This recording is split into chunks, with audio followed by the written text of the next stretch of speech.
प्रभु जीशुख्रीष्ट नाम प्रतिदिन रोटी आपण मानक पुणी स्वागत करुछु। आज जून मास 22 तारिख शनिवार दिन 2024 वर्ष। आज ध्यान हेउछि अल्फा एवं ओमेगा। प्रभु कहती मु अल्फा एवं ओमेगा आरंभ एवं शेष अटे। प्रकाशित वाक्य 1:8 पद। ग्रीक भाषा रे प्रथम वर्णमाला हेउछि अल्फा एवं शेष वर्णमाला हेउछि ओमेगा। आमर प्रभु आमर अल्फा एवं ओमेगा से प्रथम एवं शेष मध्य थिबा समस्त शब्द एवं वाक्य रे आरंभ एवं शेष। से आदि पुस्तक रे आरंभ से मध्य प्रकाशित पुस्तक रे प्रकाशित अटंती एवं से होचंते जे आदि पुस्तक एवं प्रकाशन मध्य रे अछंती। केतेक स्टोर को ए रु जेड भाव रे नामित करा जाय, किंतु सेठार अनेक उत्पाद उपलब्ध हेबो नाही। किछि लोक सबु किछि किनिबा को दाबी करंती, किंतु वास्तव रे से माने अनेक जिनिस जानती नाही। पुरुष माने एही परि नाम माध्यम रे निजको उन्नत करंती, किंतु केवल ईश्वर हेउचंती अल्फा एवं ओमेगा। आरंभ रे ईश्वर सबु किछि अल्फा भाव रे सृष्टि करथिले, शेष रे से ओमेगा परि अनंत काल पई वास करिवे। आपण देखि पारिबे जे आदम जहा आरंभ रे हराइले प्रकाशित पुस्तक रे मानव जातिर पुनर्स्थापित हैला। ओमेगा रे समाप्त करी अल्फा सिद्धता प्रकाश करे। ग्रीक भाषा रे अल्फा, हिब्रू भाषा रे आलेफ एवं ओमेगा को टाफ भाव अनुवाद करा जायछि।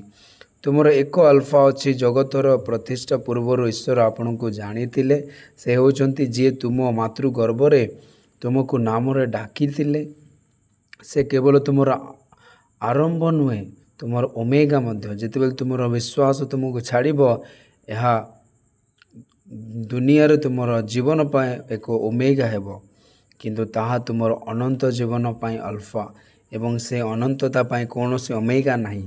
तुमे अनंत काल प्रभुंक सहित रहिबो।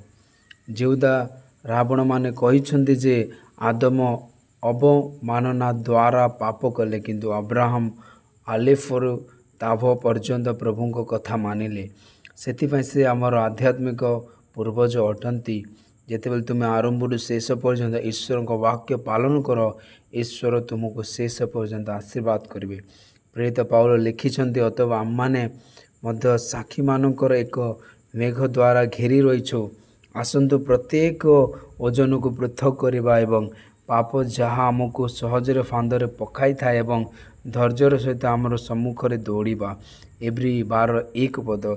ईश्वर संतान ईश्वर केवल अल्फा एवं ओमेगा केवल तुम शारीरिक जीवन नुहे, कि तुम विश्वास जीवन विषय से होचंती जे तुम विश्वास आरंभ करती एवं यह विजय सहित समाप्त करती। अधिक ध्यान करने गीत संगीत 48:14 पद। कारण यह हेउची ईश्वर आमर ईश्वर चिरकाल से मृत्यु पर्यंत मध्य आमर मार्गदर्शक हेबे।